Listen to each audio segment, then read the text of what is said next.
నమస్కారం దుర్గా కుమార్ గారు. నమస్కారం సుధాకర్ గారు, మన వీక్షకులు కూడా నమస్కారం. తాజాగా జగన్మోహన్ రెడ్డి షర్మిల మీద ఇటీవల కొన్ని వ్యాఖ్యలు అయితే చేయించినట్టు కనపడుతుంది. కొండా రాఘవరెడ్డి అనే ఒక వ్యక్తి వచ్చి ఆ రోజు పాదయాత్ర షర్మిలే చేసింది, జగన్మోహన్ రెడ్డి చేయమనలేదు. అలాగే షర్మిలే వచ్చి ఏదో లాభసాటి వ్యాపారం చేసుకోవటానికి అడిగితే జగన్మోహన్ రెడ్డి కాదన్నాడు, అందుకనే వెళ్ళిపోయి పార్టీ పెట్టుకుని ఈరోజు వేధిస్తుందని చెప్పి కొన్ని వ్యాఖ్యలు అయితే చేశారు. ఇందులో ఎంతవరకు నిజం ఉందంటారు? నేను రాజశేఖర్ రెడ్డి గారి వీర అభిమాని. రాజశేఖర్ రెడ్డి గారికి సంబంధించిన ప్రభుత్వం ఇక్కడ ఏర్పాటు కావాలి, అందుకే నేను ఆహ్వానించి షర్మిలమ్మని మేమందరం బతిమాలి తీసుకొచ్చాము. రాజశేఖర్ రెడ్డి అన్న కూతురు, అంటే అన్న అంటే పిలుస్తారు అన్నమాట వీళ్ళందరూ, రాఘవరెడ్డి గారు అని. అంతకుముందు ఆయన పార్టీ ఏర్పాటు ఫస్ట్ ప్రారంభ టైంలో ఈమె వెన్నంటి ఉన్నాడండి, ఒక కుడిభుజం లాంటి వ్యక్తి కొండా రాఘవరెడ్డి గారు. ఆయన ఈ కొండా విశ్వేశ్వరరెడ్డి గారు ఫ్యామిలీస్కి సంబంధించిన వ్యక్తి అండి. ఆయనకి ఇక్కడ భువనగిరి దగ్గర విద్యా సంస్థలు కూడా ఉన్నాయి. అయితే మరి ఆయన అంత క్లోజ్గా తిరిగాడు. ఒకటి ఏంటంటే ఆయన షర్మిల గారి మీద కొంత ఆగ్రహం మీద ఉన్నమాట వాస్తవం. ఎందుకంటే ఆమె ఈ పార్టీలో కార్యకర్తలు ఎవరిని సంప్రదించకుండా పార్టీని ఢిల్లీ వెళ్ళి విలీన ప్రకటన చేసిందని బయటపడి ఇది అయ్యాడు.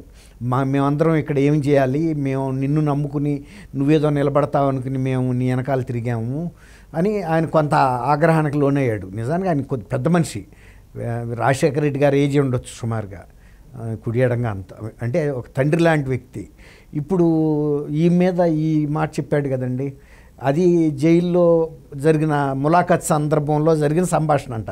ఈ నిర్ణయం కానీ ఏదైనా కూడా ఎవరెవరు వెళ్ళారు, విజయం గారు, షర్మిల గారు, భారతిరెడ్డి గారు వెళ్ళారు ములాఖత్కి. పార్టీ పరిస్థితి అప్పుడు ఏం బాగాలేదు, ఆయన జైల్లో ఉన్నాడు. పార్టీని అసలు ఎట్లా దీన్ని కొంచెం యాక్టివేట్ చేయాలి ఆంధ్రాలో అనేది చర్చ జరిగింది. చర్చ జరిగినప్పుడు ఈమె జగన్మోహన్ రెడ్డి గారు ఒక ప్రతిపాదన చేశాడంటున్నారు. ఏంటంటే విజయం గారు పాదయాత్ర చేస్తే కొంచెం జనంలో పార్టీ పేరు నలుగుతూ ఉంటుంది, నేను ఎట్లాగూ లోపల ఉండిపోయాను, పార్టీకి జెండా ఇప్పుడు యాక్టివ్గా చేయగలిగిన వాళ్ళు ఎవరు లేరు. అప్పుడు అసలు అధికారంలోకి రావటం అనే ప్రశ్న కూడా లేదు. అసలు పార్టీ మినిమం కార్యక్రమాలు జరగటానికి కావాల్సిన యంత్రాంగం మంత్రాంగం కూడా అక్కడ ఏం లేదు. అప్పుడు ఈమెను అడిగితే నేను పెద్ద వయసు కదా, నేను ఈ వయసులో నేను పాదయాత్ర చేయటం ఆరోగ్యరీత్యా నాకు సాధ్యం కాదనే మాట అనేటప్పటికీ జగన్మోహన్ రెడ్డి గారు భారతిరెడ్డి గారిని ప్రతిపాదించాడని చెప్తున్నారు. భారతిరెడ్డి గారిని ప్రతిపాదించినప్పుడు షర్మిల గారు తనంతట తనుగా భారతి వద్దు నేనే చేస్తాను పాదయాత్ర, పార్టీని పటిష్టం చేయడానికి అనేసి ఆమె ముందుకు వచ్చిందని చెబుతున్నారు. ఎవరు కొండా ఈయన రాఘవరెడ్డి గారు చెప్పేది. అది కూడా ఆయన లేడు అక్కడ. ఆయన చెప్పేది ఏంటంటే అక్కడ ములాఖత్తులో మా బంధువు ఒక ఆయన, దాని Chanchalguda jail superintendent, Chanchalguda jail superintendent, అది ఎస్పీ క్యాడర్ పోస్ట్ అండి. వాళ్ళు ఈ ములాఖత్ సమయంలో ఎస్పీ క్యాడర్ వాళ్ళు వచ్చి అక్కడ నిలబడటం అవన్నీ ఉండవు. మహా ఉంటే అక్కడ ఉండే గార్డులు ఉంటారు కదా, వాళ్ళు కూడా ఒక రెస్పెక్టబుల్ డిస్టెన్స్లో నుంచుంటారు. అందులో ఎవరైనా పొలిటికల్ వాళ్ళు కలవటానికి వస్తే ఈయనకి ఏదైనా సెక్యూరిటీ ప్రాబ్లం ఉందని ఇంకా కొద్దిగా దగ్గరగా నుంచునే అవకాశం ఉంది. కానీ ఈ ముగ్గురు సొంత ఫ్యామిలీ మెంబర్స్, తల్లి, భార్య, చెల్లి, అంతే, నాలుగో వ్యక్తి అక్కడ లేడు. వాళ్ళు ఆ గార్డ్స్ కూడా దూరంగానే ఉంటారు తప్ప దగ్గరికి రారు. అందులో ఈయన విఐపి ఖైదీ కదండి జగన్మోహన్ రెడ్డి గారు. ఇప్పుడు ఆయన ఆల్రెడీ ఒక చీఫ్ మినిస్టర్ కొడుకు ఎంపీగా ఉన్నాడు అప్పటికి. కాబట్టి ఎవరు పడితే వాళ్ళు వచ్చి దగ్గరగా నుంచునే పరిస్థితి ఉండదు, వాళ్ళు గౌరవప్రదంగా దూరంగా ఉంటారు. కాబట్టి ఆయన విన్నాడనేది ఆశాస్పదంగా ఉంది. సూపరింటెండెంట్లు వచ్చి అందులో ఇంత పెద్ద ఫ్యామిలీ వాళ్ళు మాట్లాడుకునే అత్యంత రహస్యమైన అంతర్గత విషయాలని ఎస్పీ గారు అక్కడ నుంచుని ఇన్ని అంత సభ్యత లేని వాళ్ళు ఉండరు. అవును, ఎస్పీలు. ఎందుకంటే వాళ్ళు ఎప్పుడైతే ఒకవేళ సబ్జెక్టు ఇంత చాలా కాన్ఫిడెన్షియల్ మ్యాటర్ అన్నప్పుడే దూరంగా వెళ్తారు. తర్వాత ఈయన జగన్మోహన్ రెడ్డి గారు అమ్మటే నుంచోటానికి లాఠీ పట్టుకునో గన్ పట్టుకునో ఆయన ఏమన్నా గార్డా. కాబట్టి అసలు ఇది అతికేటట్టుగా లేదు, ఇది నమ్మశక్యంగా కూడా కాదు, అది ఆచరణ సాధ్యం కాని విషయాన్ని చెబుతున్నారు. సరే, ఇప్పుడు ఒకరోజు కాదు కదండి ఆమె చేసింది. పని ఒకవేళ వాళ్ళకి ఇంట్రెస్ట్ లేని రోజున ఆమెను ఆపేసేయచ్చు కదా. కానీ ప్రజల నుంచి విశేషమైన స్పందన వచ్చింది, పార్టీ పటిష్టపడుతుంది, ఒక ర్యాలీలాగా తిరిగింది, మంచి ఊపు తీసుకొచ్చింది. అక్కడి నుంచి వచ్చి తెలంగాణలోనే మనం చూసాం ఎంత ఊపు తీసుకొచ్చిందో. ఆమె కారుని క్రేన్తో లేపితే మోడీ గారు రాక వెళ్ళింది ఇష్యూ. అవును, ఆమె ఎట్లాంటి స్పీడ్ పర్సన్ అనేది తెలుసు కదా. ఒక ర్యాలీ అవుతూ ఉంటుంది, ఒక తుఫాన్లో వాయుగుండంలాగా ఒక శక్తి ఉంది. అప్పుడు మరి అక్కడ రాజకీయంగా లబ్ధి పొందుతున్నారు, పార్టీ పటిష్టపడుతుందనే కదా ఆమెను అలౌ చేసి ఆమెకు సహకారం అందించి ముందుకు తీసుకెళ్ళమని. ఒక రోజు 2 రోజులు కాదు కదా, 3300 కిలోమీటర్ల పైన ఆమె పాదయాత్ర చేసింది. ఆ తర్వాత కదా పార్టీకి కొంచెం ఒక రూపురేఖలు, ఒక ఇది బలమంటూ గ్రౌండ్ ఏర్పడింది. మరి అట్లాంటప్పుడు అది ఎంతవరకు నమ్మశక్యంగా ఉంది? అందులో ఆమె అంతటా ఆమె చేయాల్సిన అవసరం ఆమెకు లేదు కదా. ఇప్పుడు జగన్మోహన్ రెడ్డి పార్టీ అధ్యక్షుడు, ఆయన ఏ నిర్ణయం తీస్తే ఆమె చేసుకుంటుంది. కానీ ఆమె అంతటా ఆమె ఎందుకు చేస్తే ఆమె చూస్తుంది కదా, నేను నా బిడ్డలు తీసుకొస్తాను, నా ఇష్టదేవత మీద నేను ప్రమాణం చేస్తాను, రాఘవరెడ్డి అన్నను కూడా రమ్మని, ఇప్పటికీ గౌరవంగానే అంటుంది, రాఘవరెడ్డి అన్నను కూడా రమ్మనండి, చేయమనండి. తర్వాత ఆయన ఏదో సూపరింటెండెంట్ బంధు అంటున్నాడు కదా, ఆ సూపరింటెండెంట్ బయటకు వచ్చి అసలు అక్కడ ఉన్నాడా లేడా చెప్పమనండి. లేని విషయాలు ఇది కల్పించి నన్ను అబాస్పాలు చేయడానికి చేస్తున్న ప్రయోగం ఇదంతా. అది నేను ఏదో 100 రోజుల వలసపక్షి అని. తర్వాత సజ్జల రామకృష్ణారెడ్డి గారు కూడా అసలు ఆమె ఏ స్టేట్లో ఉండి మాట్లాడుతుంది ఏమైనా అర్థం అవుతుందా అని, అసలు ఆమెకి ఇక్కడ ఏమి ఇష్యూస్ తెలుసు అని వచ్చింది. ఈ విధంగా ఆమెని, అదే కాకుండా అసలు వాళ్ళ సోషల్ మీడియాలో కూడా అసలు ఈమె రాజశేఖర రెడ్డి బిడ్డే కాదు, ఈమె ఒక పక్కన పెంపుడు బిడ్డ అంటారు, అసలు బిడ్డే కాదు ఈమె ఎవరోను, ఆ సంబంధమే లేదు అన్న నీచమైన పదప్రయోగాలు చేస్తున్నారండి. అమెరికాలో కూడా ఒక అతను ఉన్నాడు, వైఎస్ఆర్సీపీ తరఫున ఇష్టం వచ్చినట్టు కామెంట్ చేసేవి, అదే అంటారు. అతను కూడా చాలా ఈమె మీద నీచమైన కామెంట్ చేస్తుంటే పార్టీ ఎట్లా ఊరుకుంటుందండి?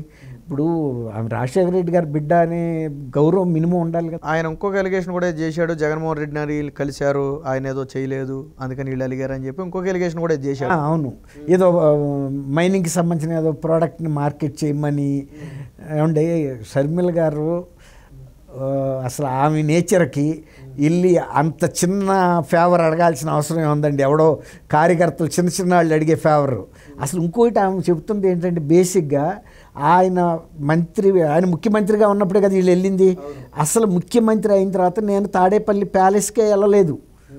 అసలు నేను కానీ అనిల్ గారు కానీ వెళ్ళలేదు. మేము వెడ్డింగ్ కార్డు ఇవ్వటానికి మాత్రమే నేను వెళ్ళింది. అంతకుముందులో ఎక్కడన్నా రికార్డు ఉంటే చూపించండి. అవి అసలు నేను అడగటం ఏంటి? ఇంకోటి అక్కడ ఇంకొక విషయం చూసారా, ఆయన ఖండించాడంట, ప్రభుత్వ సొమ్ముని నేను ఈ రకంగా దుర్వినియోగం చేసే విషయం అని.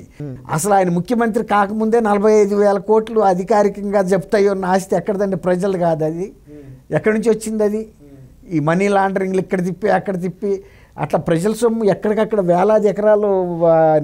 నిజాంపట్నం పోర్టు దగ్గర కూడా అది ఉంది కదా, ఏదో పోర్టు నిమ్మగడ్డ ప్రసాద్కి ఇచ్చి ఎన్ని కిక్ బ్యాక్స్ రూపంలోనే కదా వచ్చినాయి. అవును, సాక్షి అసలు క్విడ్ ప్రోకో అనే వరడే మన ఇండియన్ పాలిటిక్స్లోకి వచ్చింది జగన్మోహన్ రెడ్డి గారి ద్వారా.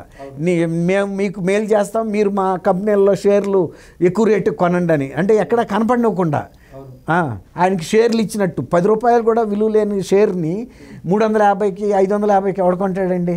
అందులో మీడియాలో షేర్లు అవి ఎన్నాళ్ళు అయితే లాభంలోకి వస్తే, ఒక పత్రిక కానీ ఒక టీవీ కానీ చాలా టైం తీసుకుంటుంది బ్రేక్ ఈవెన్కి రావడానికి. అంత నిమ్మగడ్డ ప్రసాద్ గారికి తెలియదు, అంత ఫార్మా కింగ్ ఆయన. కాబట్టి పెద్ద వ్యాపారవేత్త. ఈయన దగ్గర తీసుకున్న వాళ్ళందరూ పెద్ద వ్యాపారవేత్తలే. వాళ్ళకి సహాయం కూడా ఇప్పుడు రాజశేఖర రెడ్డి గారి లెవెల్లో మీలాంటి వాడికి నాలాంటికి 2 సెంట్లు ఇళ్ల స్థలం ఇచ్చి క్విడ్ ప్రోకో ఉండదు కదండి. 2,000 ఎకరాలు అందరి దగ్గర, ఇంకోసారి వీళ్ళంతా వాళ్ళే అనుకుంటారు కదా, పెద్ద పెద్ద వాళ్ళందరికీ ఇచ్చారు. అట్లాగే వాళ్ళ దగ్గర నుంచే క్విడ్ ప్రోకో. ఇప్పుడు అవన్నీ ట్రంక్ పెట్టిల నిండా దర్యాప్తు నివేదికలు అక్కడ ఉంటే, ప్రభుత్వం నిన్నటికి నిన్న ఇండియా టుడే వాళ్ళకి ఎంత ఇచ్చారని 4 కోట్లు పెట్టి, అదేమన్నా సదస్సు ఎవరికన్నా ఉపయోగపడే సదస్సు? అక్కడికి వెళ్ళి ఆబాస్ పాలు అవ్వాల్సి వచ్చింది. అంతకుముందు టైమ్స్ నవ్వాడికి ఈయన ఇమేజ్ పెంచడం కోసం 7 కోట్లు. మొన్న ఈ పూజ మన పండగ రోజు ఏదండి, సంక్రాంతికి సెట్టింగు ఇంట్లో ఎవరన్నా వేసుకుంటారండి? ఎక్కడన్నా ఒక ప్రజా సంబంధించిన దాంట్లో ఆయన కనుక అది చేస్తే, ఇప్పుడు ఇక్కడ శిల్పారామంలో చేస్తారు కదండి, సింపుల్గా ఆఖర్చేగా అయ్యేది. గంగిరెద్దులను పిలవటం, పురోహితుని పిలిచి ఏదన్నా చేసుకోవటం, దానికి అంత సెట్టింగ్ వేసి మళ్ళీ తీసేయాల్సిందేగా. అదంతా ప్రజల సొమ్ము ఏమన్నా పొదుపు చేసినట్టు అయినా. ఇప్పుడు అక్కడ రిషికొండను తవ్వి చేసింది హైకోర్టు, ఇప్పుడు సుప్రీంకోర్టులో కూడా అది వెయిటింగ్లో ఉంది. దానికి పచ్చటి ఇది కట్టారండి, పట్టా కట్టారు. వాళ్ళకి సిగ్గేస్తుంది చేసిన పనికి. రిషికొండని తలని చెక్కేశారండి. ఇప్పుడు 500 కోట్లు పెట్టి కట్టిన భవనం ఏమన్నా పనికి వస్తుందా? వెళ్ళి ఆ ముఖ్యమంత్రి గారు ఇది అన్నారు క్యాంప్ ఆఫీసు, అది పెట్టలేదు. అట్లా ప్రజల సొమ్ము పూర్తిగా దుర్వినియోగం అయిందండి. అంతెందుకంటే విశాఖ శారదాపీఠం ఆయనకి అక్కడ అన్ని ఎకరాలు ఇచ్చి ఏందండి 250 కోట్ల రూపాయలు ప్రాపర్టీ ఇచ్చి ఇంకో 2 కోట్లు పెట్టి రోడ్డు వేసి ఏం ప్రజా ప్రయోజనాల పనికి వచ్చే విషయాలు ఇవన్నీ. అట్లాగే అది కూడా నమ్మశక్యంగా లేదండి. వాళ్ళు వెళ్ళి ఈవెన్ అడుగుతారు. ఆల్రెడీ ఆయనకి ఈయన దగ్గర నుంచి ఆస్తి వెళ్ళకపోవచ్చు, ఏది రాజశేఖర రెడ్డి గారికి సంబంధించిన ఆస్తి, కానీ అనిల్ కూడా తనకి అంత స్థితిపరుడే. ఏవో కొన్ని కంపెనీలు బిజినెస్లో పెట్టుకుని నడుపుకుంటున్నాడు. విదేశాల్లోనూ ఇక్కడ కూడా ఆయన వ్యాపారాలు ఉన్నాయి. మరీ తినటానికి ఉండటానికి వచ్చిన కష్టమేం లేదు. ఈయన దగ్గరికి వెళ్ళి అంత అడిగి ఏదో ఫేవర్ చేయమని, అంత ఫేవర్ చేయమనే వాళ్ళు అయితే ఇప్పుడు కూడా తగ్గి ఉండేవాళ్ళు కదండి. ఆమె ఏం తగ్గలేదు కదా. అట్లాగే ఇప్పుడు రాఘవరెడ్డి గారు లాంటి వాళ్ళే ఆహ్వానించారు అసలు ఆమెను ఇక్కడికి వచ్చి పార్టీ పెట్టమని. లేకపోతే నిజానికి అసలు ఆమె ఇక్కడ కూడా వచ్చేది కాదు. లేదమ్మా నువ్వు ఇక్కడికి రావాలి, ఇక్కడ మేమందరం రాజశేఖర రెడ్డి అన్న అభిమానులు ఉన్నాము, చాలామంది ఉన్నాము, మేమందరం నిన్ను మా అన్నను చూసుకుంటావు, నీలోను నువ్వు పార్టీ పెట్టని బాగా ప్రోత్సహించిన వ్యక్తుల్లో రాఘవరెడ్డి గారు ముఖ్యులు. కాబట్టి ఇప్పుడు రాఘవరెడ్డి గారు లాంటి వ్యక్తిని ఏదన్నా ఇతరులు ఇబ్బంది పెట్టి చెప్పించినా కూడా ఆయన పెద్దరికానికి షర్మిల గారు లాంటి మీద ఇటువంటి ఆరోపణలు కూడా తగదండి. అదే షర్మిల గారు అంటుంది, నువ్వు ఇంత పెద్ద మనిషివి, నువ్వు నీ కూతురు లాంటి దాని మీద ఈ మాటలు చేయటం తగునా అని. అంటే నైతికంగా కరెక్ట్ కాదంటుంది అది.